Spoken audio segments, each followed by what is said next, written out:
So, Yeah, what's good, what, man? what do we want to talk about, man? So the MLB debut patch, Topps Chrome update. I know you're not much of a wax guy outside of Bowman stuff. But Topps Chrome update recently came out. It was pre-selling at like 140, 150. Hobby boxes, one guaranteed autograph. It's a sticker autograph. The autograph checklist is pretty large. It's like 167 names. Not all of those guys are rookies. And even the ones that are rookies, the good ones have already had Topps Chrome rookie autographs in regular Topps Chrome. Right. So the second card wouldn't hold value probably, even if it wasn't a sticker autograph, which it is.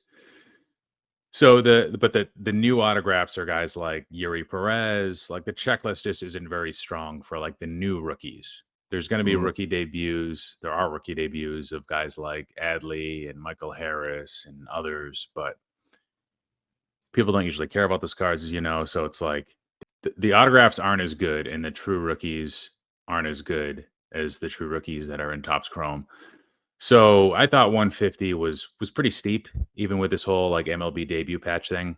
And I like ran some numbers, and I'm like, okay, so like assuming that these things hit like highest possible outcome with regards to like resale value, and doing like this math, and I'm like, a box contains maybe like at the most like $7 more value if like the MLB debut patch is like this huge hit. Right. But then, you know, the checklist comes out, which is kind of what we expected. The best guys are the guys that actually debuted this year, not the ones that debuted in like August, September last year that were technically like in products this year as rookies. But so it's Volpe, Jordan Walker, Matt McClain, Kodai Senga, and like a bunch of other people that are just not interesting. So it drops off really a lot after Jordan Walker. So like $7 of value. Sure, like maybe you pay $20 for that extra value, but still like $150, it's too much. So DealerNet is showing that prices are going to come down, if they haven't already, to probably closer to like 105, 110 in the, I'm talking like retail market, not dealer to dealer market. Dealer to dealer market is already going down to like $93, and it's one day after release. Wow. In jumbo boxes, this is where it gets even worse. Like jumbo boxes, technically the best dollar for dollar to pull the debut patch. Like I think one in every like 1,100 jumbo boxes or so will get you the one of the 87 or 89 debut patches, and it takes 3,500 hobby boxes. It takes, I think, like 40 plus thousand mega boxes retail. But like, so jumbos are good from that perspective relative to hobby boxes. But everything else, like parallels, autograph parallels, like you're better off if you have to pay more than 2.5 times a hobby box to get a jumbo, you're better off just getting the hobby. So I'm thinking jumbos should come down a lot. Like they're in the 300s now still, I think those need to come down to 275, 250, maybe even at some point. Certainly like 275-ish. And yeah, I mean, it's just at the end of the day, there's a lot of people on Blowout that are yelling, screaming, and complaining about the ROI not being there. But this is a product, Topps Chrome update, that hasn't been good really since like 2018 That's for what I was like an going to ask ROI you. perspective. I was going It to was ask like you, when's the last? yeah, it's like a unicorn year, and they jumped print runs, I think, like 50 to 67% the next year with 2019. And then they probably did something similar the year after that, and there's nothing in it. Like there's Randy Rosarena. I know you like him, but you know, it's just one guy, really. And then debuts of like, you know, Luis Robert. Who cares? It's a debut, and who cares about Luis Robert? And then the next 2 years after that, like you go to Blowout right now, they've got a Black Friday deal, 2022 Topps Chrome update, last year's product. You can get a 12-box hobby case for $500. They're still there. They've been there for weeks. It's not like a sale that ran out quickly. This is a product that was selling for like 85, then 75, then it dipped down to 65, then it went back up to 75. $500 for a 12-box case. That's like $43 a box. Like that's nothing. They have different SKUs this year. At least they do have guaranteed autographs in the hobby products. But we all know like the autographs, there's not a good floor. to Topps Chrome autographs. It's not like Bowman. Bowman, you've got a number of guys that are really good and a number of other guys that at least have potential and hype. So at least that keeps the floor of like a base Bowman Chrome autograph first, like at a certain level. And you know it's going to be probably one of their best cards, right? Yep. When all is said and done. Yep. With Topps Chrome Update, especially with this sticker, it just makes it even worse. You know, Topps Chrome was already bad enough for like a regular crappy autograph. And now you've got all these other non-rookies stickers and yeah, man. I picked up a few cases. I wish I kind of waited between like this first and second time I bought. Like I made a few orders, but yeah, this one's going down, and maybe there'll be another bounty or creative buyback promotion for them to stimulate sales. I think they're saying they printed roughly half as much as they did of like Topps Chrome. We shouldn't have much trouble selling, which actually went up a little bit, a decent amount, close to 50%. I'd say 30 to 40% after release. Yeah, this is going to be a different story. So I don't know. You obviously understand this product and this narrative much better than I do. I don't know about Topps is difficult for me to get excited about when it comes to prospecting on a player. The Bowman product just leads the way. It's not even close. So many different products.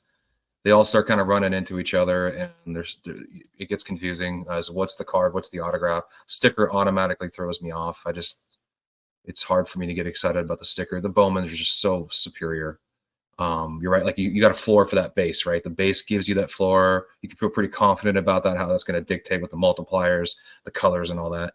I like that. Like, as a collector and as a prospector, as someone who wants to invest in a player, kind of gives you a good baseline and so you can understand how to get into a product. And you look at the product, the wax on the resale. I mean, when's the last time you saw the product dip this much so quickly after release? When's the last time? Do you recollect? Or is it a common thing? This has been an interesting year with Fanatics because they've disrupted distribution and how much they're allocating in week 1 versus week 2 and how much they're selling directly through their website versus directly to shops and other accounts. Right. So it's been tough to gauge demand for wax this year just because of the games they're playing, which ultimately lead to, if not price setting, price influencing or manipulation, keeping prices above where maybe they would naturally be. So this year hasn't been like a complete catastrophe from that perspective, but there have been certain products. Bowman Chrome is one. HTA, like solid products that you think would have stood up that kind of fell flat for whatever reason versus Topps Finest and others. Topps Finest doesn't get printed as much, but it's not nearly as popular. It's funny. There's a kid, and it kind of reminded me of your take right now on Topps Chrome Update. You don't really know too much about it. You kind of stay away from it. It seems confusing. A kid that I sell wax to at my local show, 16-year-old kid, I think. He, he asks me about certain products that he wants, and I'll sell him like a case of this, case of that. And sometimes his choices are interesting. Like it's not what I would have thought. Like, oh, do you have any Bowman Sterling? He asked about Topps Finest. He's asked about 5-star. So I brought up last year to him Topps Chrome Update. You want any of that? And he's like, I feel like that's always a bust. And I just thought it was interesting because I think that kind of is a pretty good reflection of like what a casual person that doesn't know much about Topps Chrome Update might say. And me knowing a little bit more about Topps Chrome Update, I can't say anything to refute that statement of his because it's right. It's accurate. He's on the money. It is usually a bust. And there probably is no good reason to buy it. And he probably will have a hard time selling breaks.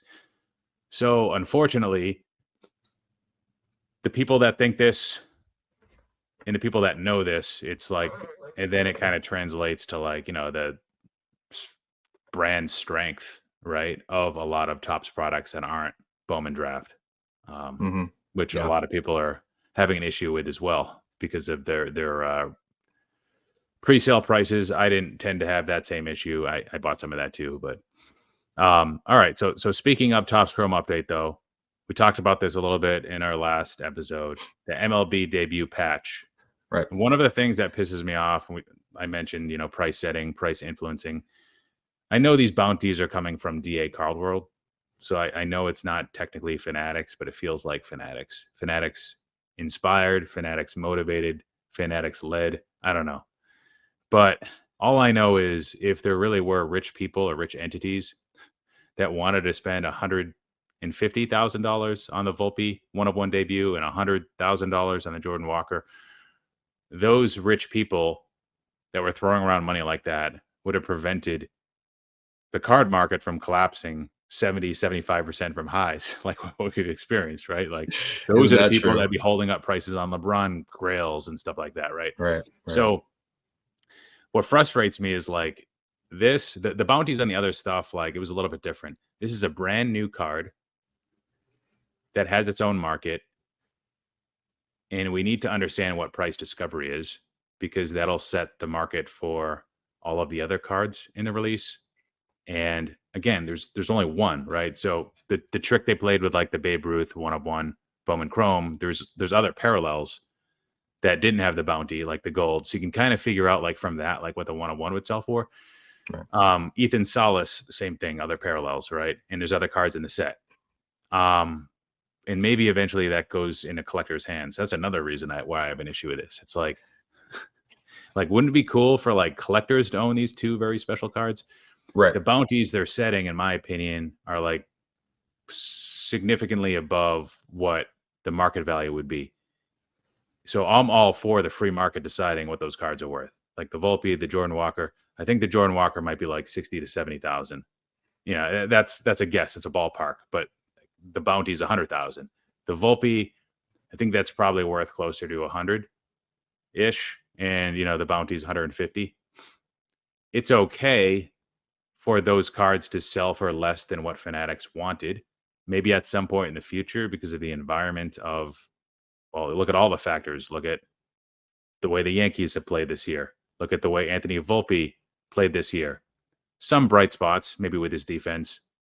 He walked a lot, I guess. Batting average was pretty low, and I think he fell short of a lot of people's expectations. Jordan Walker definitely fell short of a lot of people's expectations too. Inconsistent. Defense was probably a little bit worse than what people thought.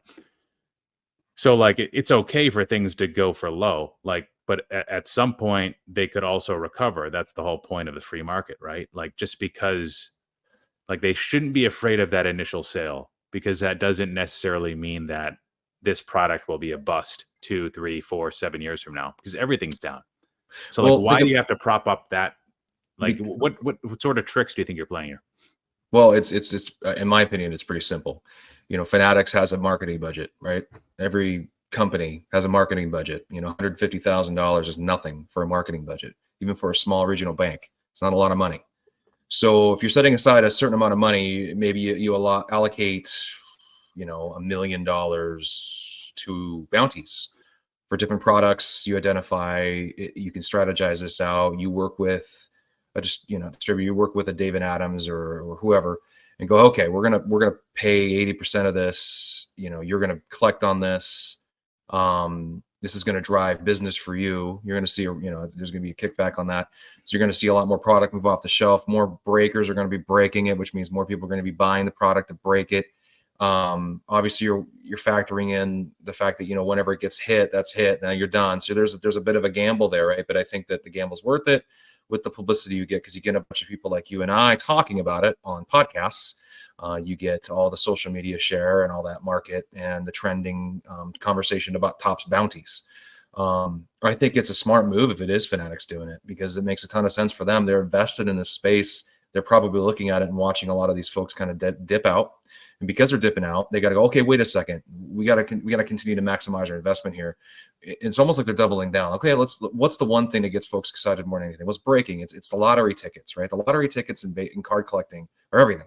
It drives the whole thing. It drives all of us. It's what makes us want to go buy that big, huge card, even after the fact, is because we want to own that thing that was so big at one point or another. It drives our whole psyche for the most part as collectors. Even investors, you want the big card.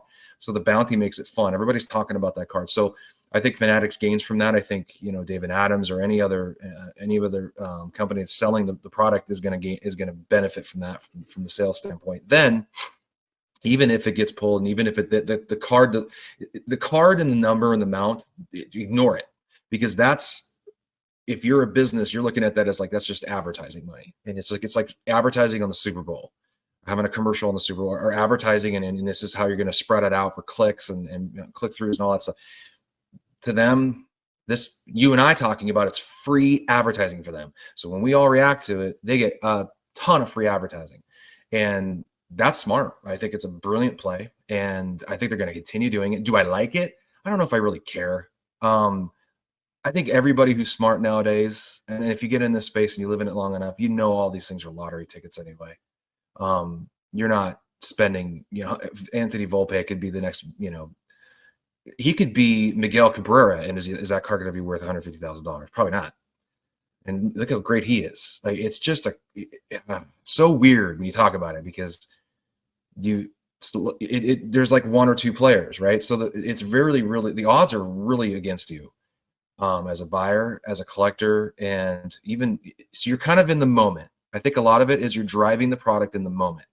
And I think the interesting thing is maybe Fanatics they can see the behavior patterns, and they go, okay, wow, this product's going to be hot for this long, and we got to capitalize on it quickly, because that little window of time is going to evaporate, and we got to capture people's emotions. You also got to think, I'm going down a rabbit hole here. You also got to think about our attention spans now. Our attention spans are TikTok long.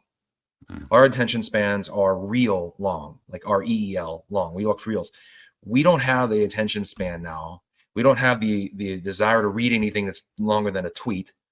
You know, there's a certain cap, or we're going to lose people. I think they've done studies where you just lose people after, you know, in music. I'll talk to music. I was always told, when we had our entertainment lawyer and we're recording or signed, and it was the big thing, and all the money was involved, and they were developing, they're dumping cash at us. When I was writing the songs and I would bring them to the table, they're like, takes too long to get to the chorus. Takes too long to get to the chorus. You got to get to the chorus from the first 30 seconds. First 30 seconds, you got to hit the hook. If you don't hit the hook in the first 30 seconds, you're going to lose everybody. No one wants to listen Metallica to it. didn't always do that. Well, But, Metallica that was was a long time ago. a little bit different, though, Metallica, right? So they built a grassroots following, and they didn't care how long it took to get to the chorus. Yeah. Hell, that one song, it took like 5 minutes to get to the first verse or something. So Yeah.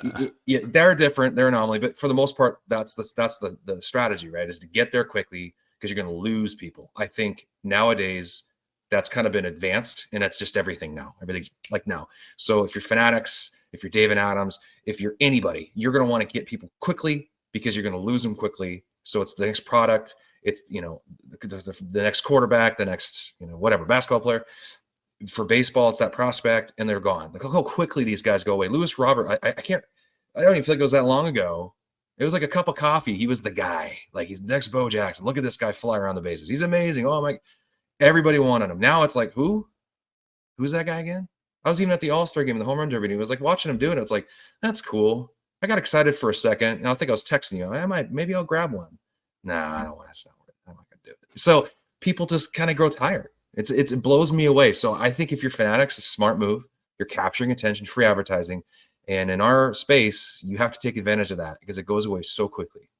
Yeah, I think you hit the nail on the head there. And I think my standpoint was less so as like, this is a bad business move, more so as like me as a singles collector, investor, and a long-term hobbyist. I just don't see the benefit. But wax and singles, those are two separate markets. Correct. If they want to juice up the wax market, that's what they care more about, right? The fact that the long-term resale value won't be affected with this promotion, in my opinion, doesn't matter to them, because they don't care about that. They've already sold the product. They're done. They've washed their hands of it. They moved on to the next one, right? Exactly. And then me and others that are fed up with this from like a long-term standpoint, sort of, you know, the way I think about this a little bit, and it's probably not the most accurate way to think about it, but like people like me and other long-term folks that care about the long-term hobby are sticky anyways. So like, why are they catering to us? They're probably laughing at us in their executive level meetings, and they're saying like, well, we don't have to worry about like this segment of the hobby. And maybe it's 70%, you know, and this is something we can talk about in another episode. But Yeah, we could go down a whole other road there, buddy. I know where you're going. Yeah, it has to do with the dichotomy of like collector, investor, and the spectrum of that, and me thinking that like we're really at the end of the day all the same. Thanks for watching, guys. Appreciate it. Leave a comment. Let us know what you think down below. What do you think of these MLB debut patches? What do you think of Topps Chrome Update? Bounties. All right. Take care, guys. Thanks for watching. Like, comment, and subscribe. Yeah. The RC Explosion Box is a sports card pack subscription product that features best-in-class variety and quality. Each month's lineup is handpicked and curated by Filmington. And who better suited to come up with a cool list of packs than Filmington, the god of baseball commentary himself? Let's talk about this so-called variety. 191 unique products been featured over the last 5 years in the original version. 87 products over the last 2 years in the high-end version. Any given month packs span, on average, 5 years. No junk. Don't just sit there, break something.